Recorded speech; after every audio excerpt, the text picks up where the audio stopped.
வணக்கம். மகிழ்ச்சியோட ஒரு புது எனர்ஜியோட உங்கள் முன்னாடி நிற்கிறேன். டீலிமிட்டேஷன் என்னும் கருப்பு சட்டத்துக்கு எதிரான நம்ம போராட்டம் வெற்றி பெற்றிருக்கு. இந்த ஆபத்தை ஒரு வருஷத்துக்கு முன்பே அறிந்து இந்த வெற்றியை பெறுவதற்கான எல்லா பணியையும் அப்போவே நாம் தொடங்கணும். மாநில முதல்வர்கள், எதிர்க்கட்சி தலைவர்கள் ஒருங்கிணைப்பு கூட்டம் தொடங்கி நேற்று முன்தினம் கருப்பு கொடி ஏற்றி கருப்பு சட்ட நகலை கொளுத்தின.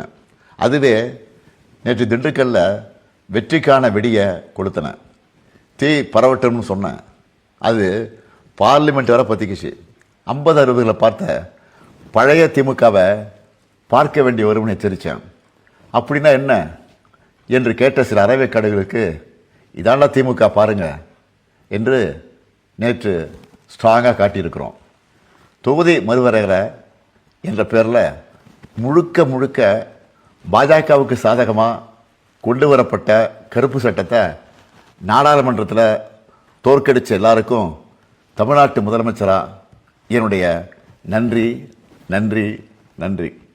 முக்கியமாக இதில் முழுக்க என் கூட நின்ன தமிழ்நாட்டு மக்களுக்கு தான் முதல்ல என்னுடைய நெஞ்சாத நன்றியை சொல்லணும்.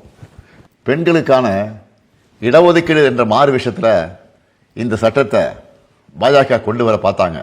ஆனால் இந்த ஏமாற்று திட்டத்தை முன்னாடி நின்று தோற்கடிச்சதே பெண்கள் தான். அவங்களுக்கு என்னுடைய சல்யூட். இந்திய கூட்டணி கட்சிகள் உள்ளிட்ட அனைத்து எதிர்க்கட்சிகளின் எம்பிக்களும் ஒன்றா சேர்ந்து நின்ன காரணத்தினால இது சாத்தியமாகியிருக்கு.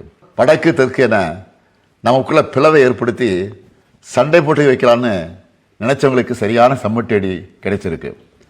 12 ஆண்டுகளில் முதல் முறையாக பிரதமர் மோடி அரசு கொண்டு வந்த அரசியலமைப்பு சட்டத்திருத்த மசோதா தோல்வி அடைஞ்சிருக்கு. இது தொடக்கம்தான். பாஜக இனி நாடு முழுக்க பெறப்போகிற தோல்விக்கான தொடக்கம் இது. எதிர்க்கட்சிகளின் ஒற்றுமைகளுக்கான தொடக்கம் இது. நாம் ஒன்றுபட்டால் வெற்றி உறுதி என நான் தொடர்ந்து சொல்லி வந்தேன். அது உண்மை என காட்டியிருக்கும் தொடக்கம் இது. இந்த நேரத்தில் நேற்று நாடாளுமன்றத்திலையும் மக்கள் மன்றத்திலையும் பெண்கள் இடஒதுக்கீட்டுக்கும் இந்த மசோதாவுக்கும் எந்த சம்பந்தமும் இல்லை.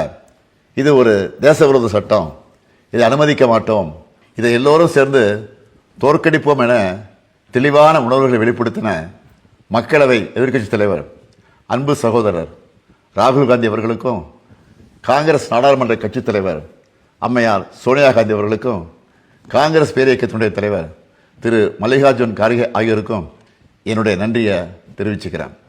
காங்கிரஸ் மட்டுமல்ல, திரிணாமுல் காங்கிரஸ் கட்சி தலைவர் அருமை சகோதரி மமதா பானர்ஜி, உத்தரப்பிரதேசத்தின் ஒளிவிளக்கு சகோதரர் அகிலேஷ், ஆம் ஆத்மி கட்சி தலைவர் அரவிந்த் கெஜ்ரிவால், ராஷ்டிரிய ஜனதா செயல் தலைவர் தேஜஸ்வி, தேசியவாத காங்கிரஸ் செயல் தலைவர் சுப்ரியா சுலே, பிஜு ஜனதா தலைவர் நவீன் பட்நாயக், ஜார்க்கண்ட் முக்தி மோர்ச்சா தலைவர் ஹேமந்த் சோரன், ஜம்மு காஷ்மீர் தேசிய மாநாட்டு கட்சி தலைவர் ஃபருக் அப்துல்லா, சிவசேனா தலைவர் உத்தவ் தாக்கரே, இந்திய கம்யூனிஸ்ட் கட்சியுடைய பொதுச் செயலாளர் சகோதரர் டி ராஜா, மார்க்சிஸ்ட் கம்யூனிஸ்ட் கட்சியுடைய பொதுச் செயலாளர் எம்ஏ பேபி, பிஆர்எஸ் கட்சி தலைவர் கே சந்திரசேகர் ராவ், சிரோமணி அகாலிதள தலைவர் சுக்பீர் சிங் பாதல் ஆகிய தேசிய தலைவர்களுக்கும் என்னுடைய நன்றிகள். அதுவும் தொடக்கத்திலிருந்தே இந்த முயற்சியில் என்னுடைய கரங்களை வலுப்படுத்தின நம்முடைய திராவிட உடன்பிறப்புகளான தோழர் பினராயி விஜயன், சகோதரர் ரேவந்த் ரெட்டி, மரியாதைக்குரிய சித்தராமையா, நண்பர் டி.கே. சிவகுமார் ஆகியோருக்கும், தமிழ்நாட்டில் இருக்க நம்முடைய கொள்கை தோழமைகளான மதச்சார்பற்ற முற்போக்கு கூட்டணி கட்சி தலைவர் அனைவருக்கும் என்னுடைய நன்றிகள். இப்போ நாம் பெற்றிருப்பது பாதி வெற்றி தான். 2001ஆம் ஆண்டில் செஞ்ச மாதிரியே இப்போவும் அடுத்த 25 ஆண்டுகளுக்கு, அதாவது 2051 வரை தொகுதி எண்ணிக்கையை மறுவரையறை செய்கிறத தள்ளி வைக்க அரசியலமைப்பு சட்டம் திருத்தம் கொண்டு வரணும்.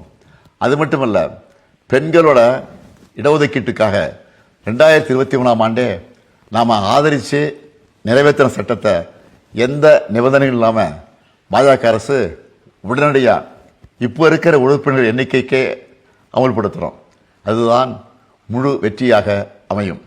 அதுக்காக போராடுவோம். மகிழ்ச்சியான இந்த நேரத்தில் இந்த தொகுதி மறுவரையறை சட்டம் யாரெல்லாம் நம் நண்பர்கள் என மட்டும் அடையாளம் காட்டலை, தமிழ்நாட்டின் துரோகிகள் யாருன்னு அவங்க வாயாலே சொல்ல வச்சிருக்கு. அப்படி துரோகம் செஞ்ச பழனிசாமியின் அடிமை கும்பலுக்கு தேர்தலுக்கு முன்னாடியே படுதோல்வி கிடைச்சிருக்கு. பழனிசாமி டெல்லியோட ஏஜென்ட் என்பது மீண்டும் நிரூபணமாகியிருக்கு. நம்ம திராவிட இயக்க வரலாறு என்ன? இந்திய அரசியலமைப்பு சட்டத்தில் முதல் சட்ட திருத்தத்துக்கு போராடி இடஒதுக்கீட்டை கொண்டு வந்தது திமுக. எப்பெல்லாம் இந்தி திணிப்பு வருதோ அப்பெல்லாம் உறுதியாக போராடி வென்றது திமுக. அதே மாதிரி தான் நேற்று தமிழ்நாட்டோட உரிமைகளை பிரதிநிதித்துவத்தை தடுக்க நினைச்சதை போராடி வென்றிருக்கு திமுக. இந்தியாவே இன்னைக்கு திராவிட முன்னேற்ற கழகத்தை பற்றி உயர்வாக பேசுது. நம் வெற்றிகள் தொடரட்டும், தொடரும்.